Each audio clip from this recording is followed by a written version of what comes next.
everyone, Pam Gregory, astrologer. I'm going to be speaking to you today about the first half of March and the new moon that we have coming up in Pisces on the 6th.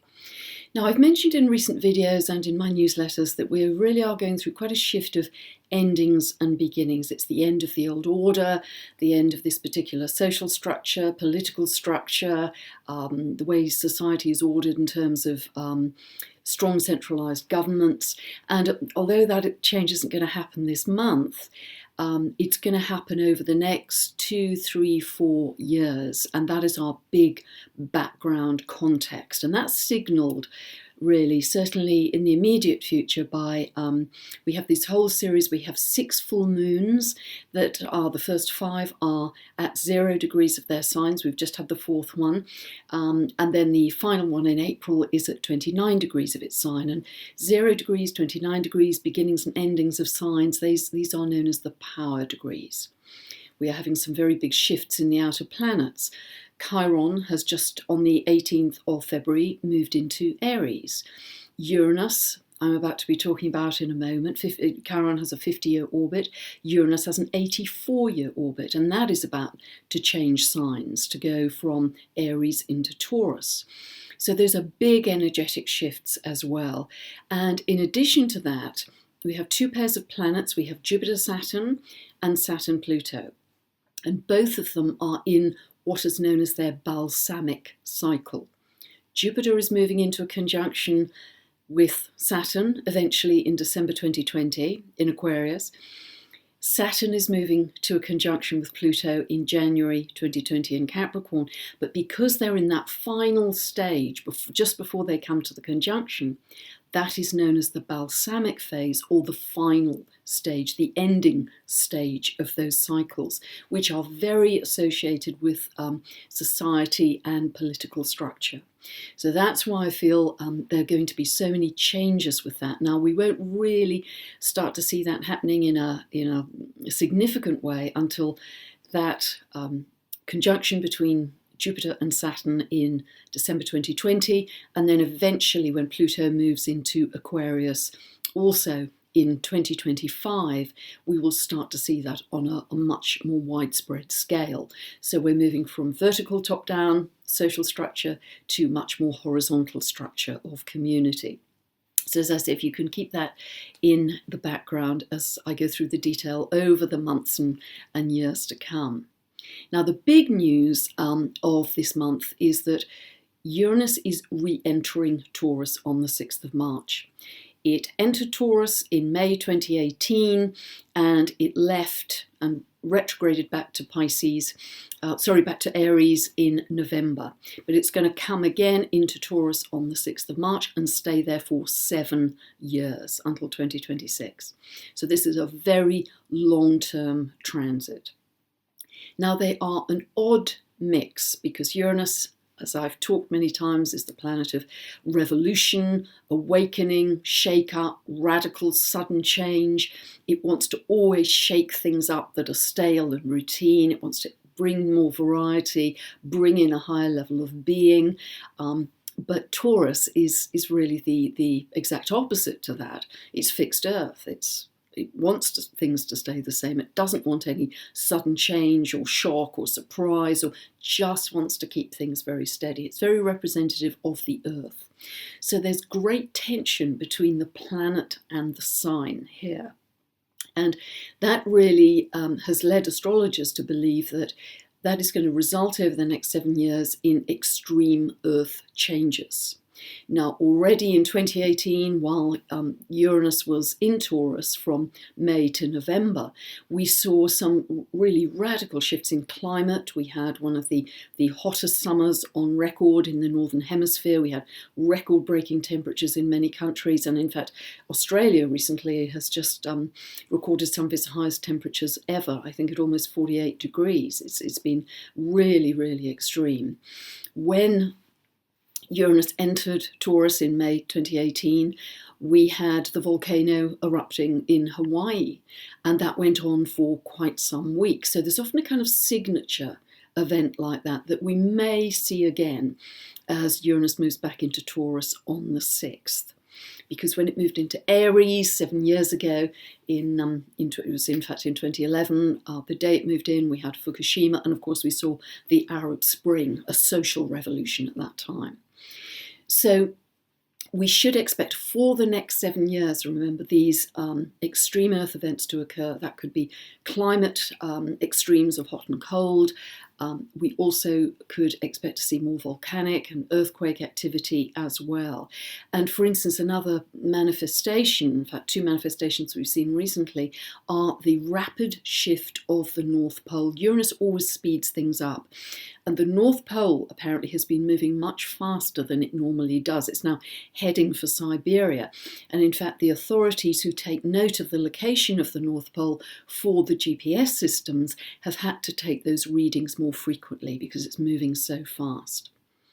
In addition, the magnetic shield of the Earth is dropping quite rapidly. Now, Uranus is the planet associated with magnetism. So again, we have this direct link with the planetary symbolism.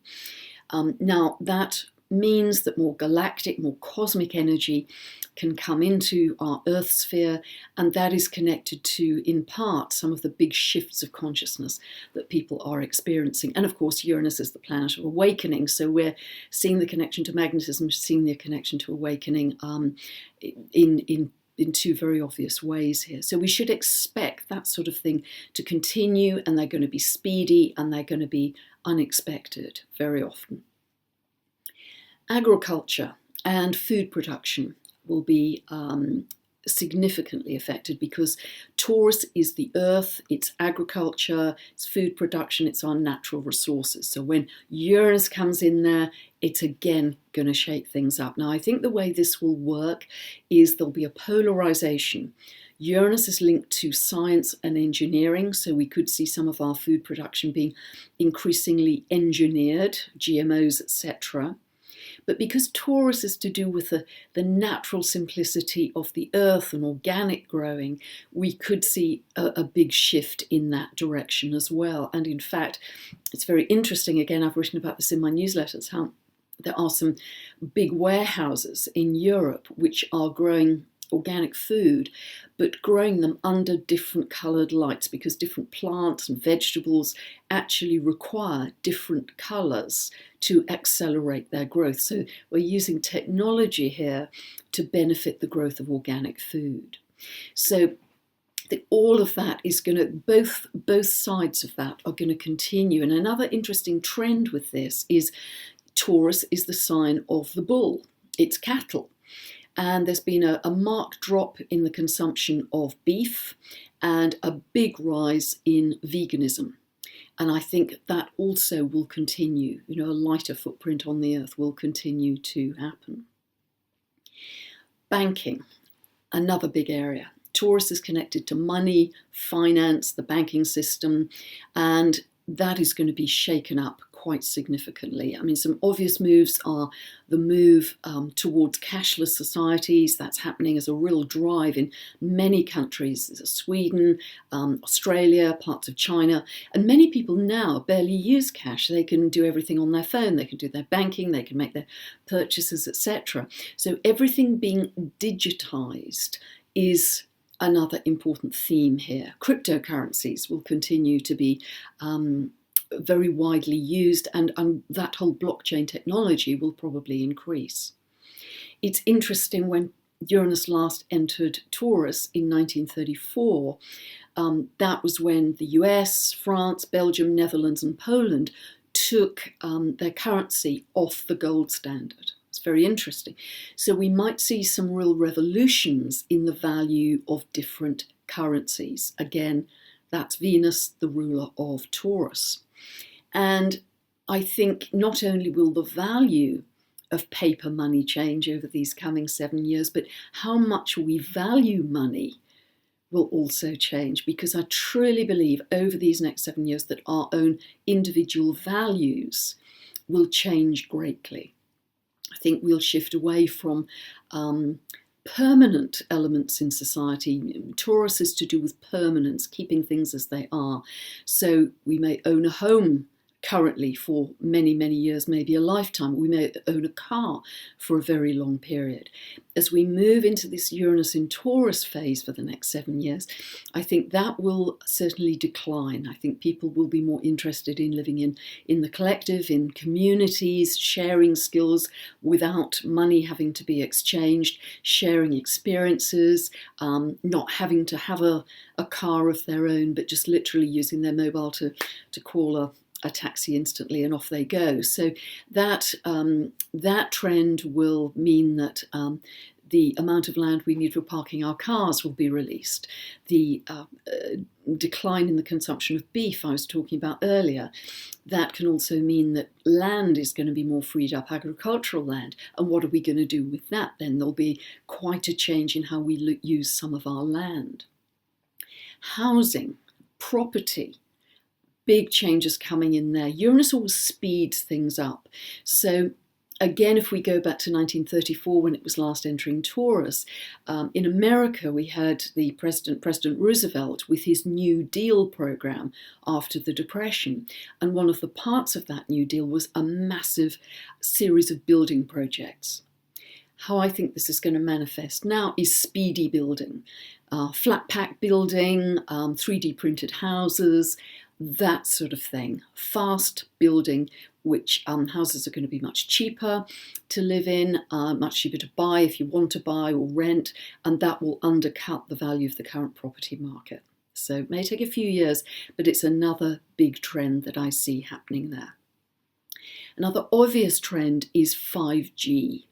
5G, the global rollout is happening in 2019 and 2020. This is the electrification of the Earth, where everything is becoming digitized, where we're going to have smart cities, where we're going to have the Internet of Things. Everything is connected. We have driverless cars, electric cars, again, Uranus.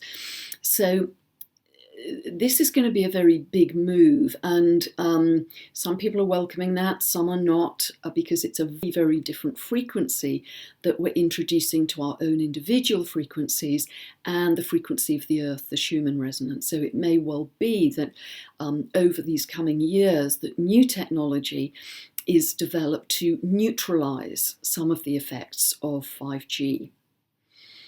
Medicine. Another area for revolution, because Taurus is the body, the physical body.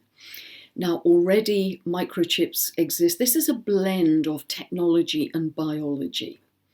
Already microchips exist to measure levels of glucose in the body, and diabetics can actually get, again, implants that not only measure the level of glucose but release insulin when it's needed.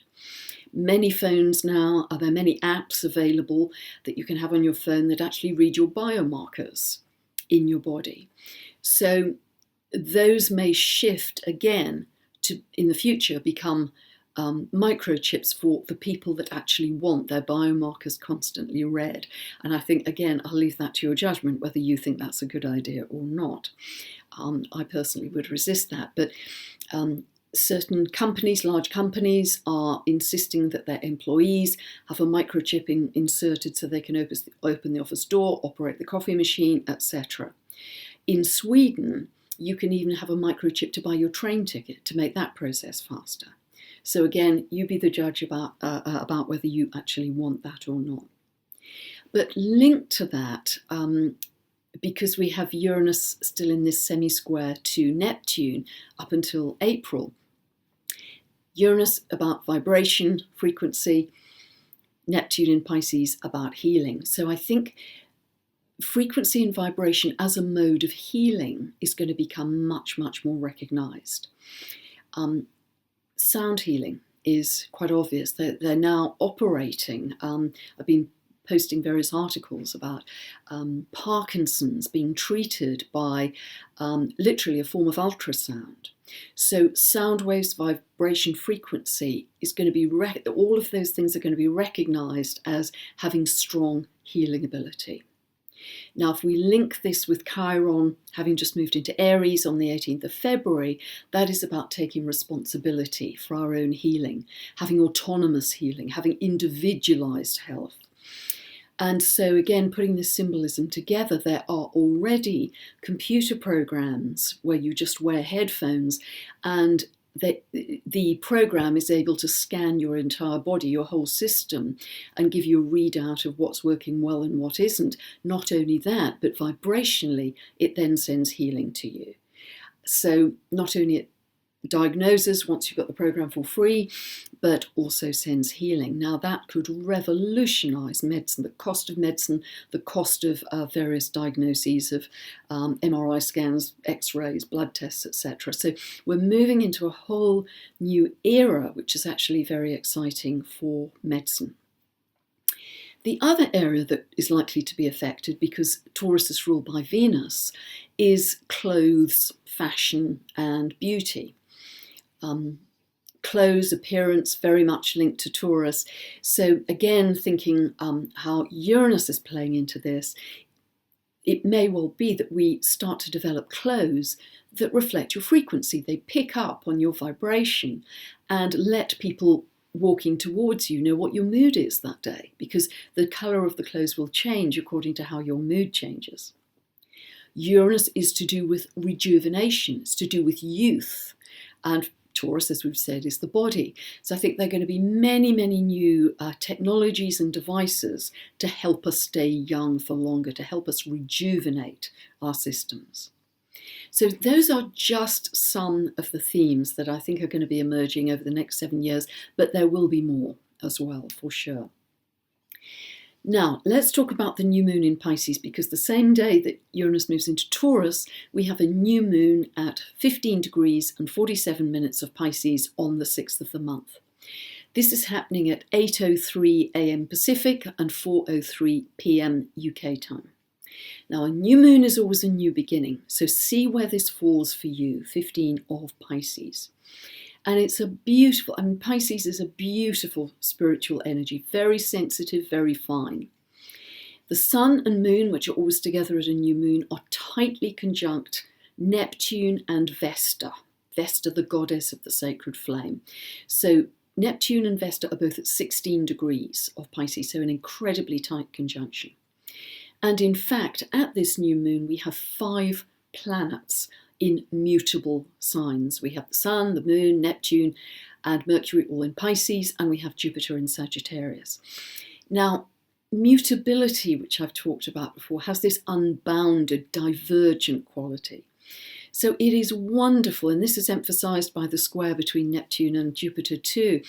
Jupiter in Sagittarius, Neptune in Pisces, that we can have bigger visions, bigger dreams, infinite possibilities. We can get very excited about our spiritual futures, and we can get carried away.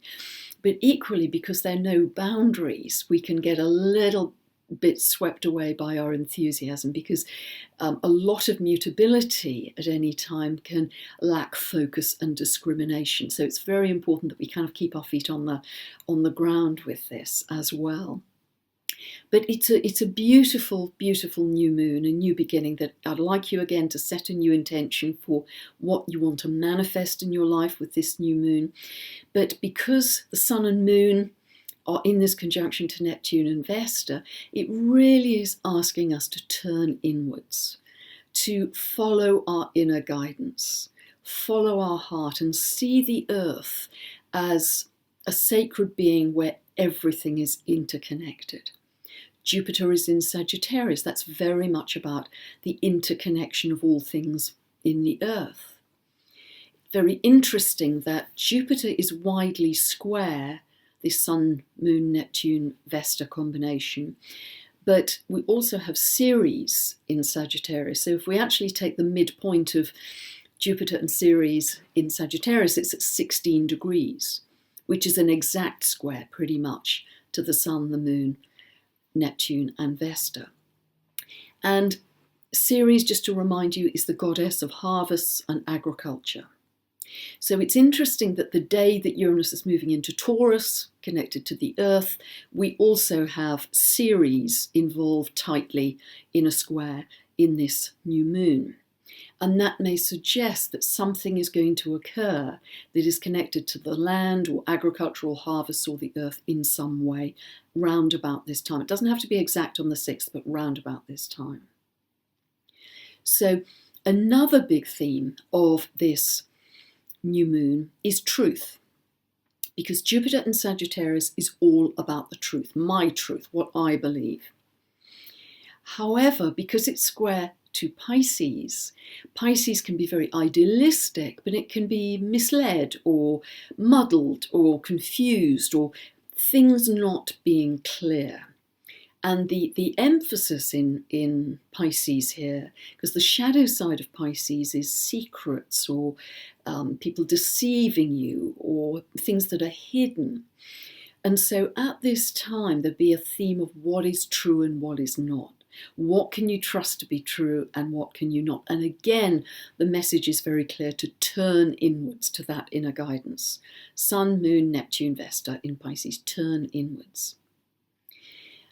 The other aspect which is important at this new moon is that Neptune is at 29 degrees of Pisces, and that actually emphasises this kind of slight confusion around what's true.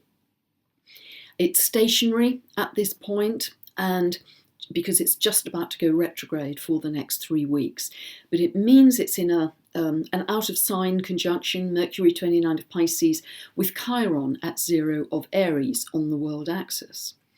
Now, this conjunction may make us more aware of widespread suffering in the world, but what it also does is ask us to use our energy to do something about that. So if there's some disaster happening in the world, yes, we can volunteer, yes, we can send money, we can be practical, but let us also recognize our power to change things by using frequency, by using intention, by using meditation. And the absolute queen of intention and frequency in meditation is, of course, Lynn McTaggart, and she has just dozens and dozens of statistically significant experiments where intention and frequency change through meditation has actually done things like lower violence in some war zones across the world. So I sort of defer to her in this, but it is more powerful than we can possibly imagine.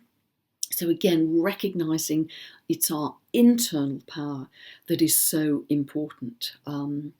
And I think the whole issue about power, which I've talked about in previous videos, is it an external power? Is it an internal power? That is what I really would like you to consider in these coming years. And the other very important aspect at this new moon is an asteroid I don't often talk about called Pallas Athena. She is the goddess of wisdom. She's very clear on justice. Justice is a very big deal. She is a strategist.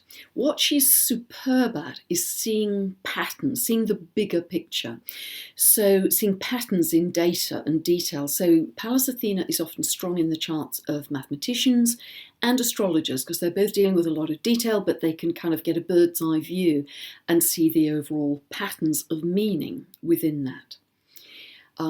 So she is very much a believer in peace and will pursue peace as often as she is able, particularly because Pallas Athena here is at 28 of Libra in an out of sign opposition to Uranus, which has just moved into Taurus.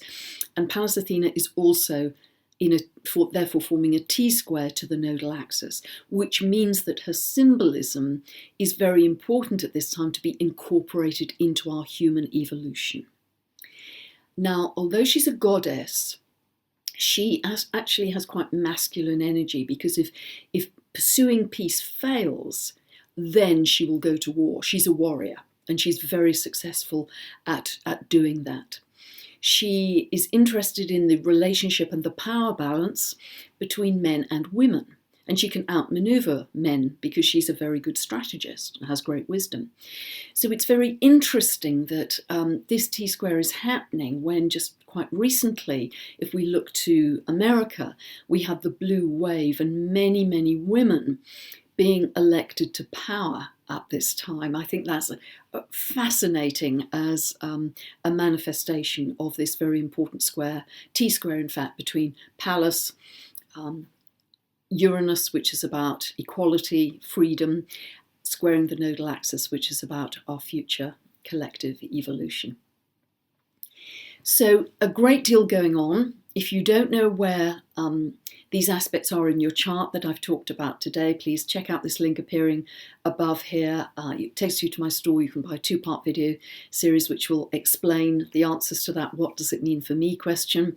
If you'd like more information about my books, my tutorial videos, or my monthly newsletter where I can go into much more detail about some of the things I've talked about here, then you could just go onto my website and subscribe on any page.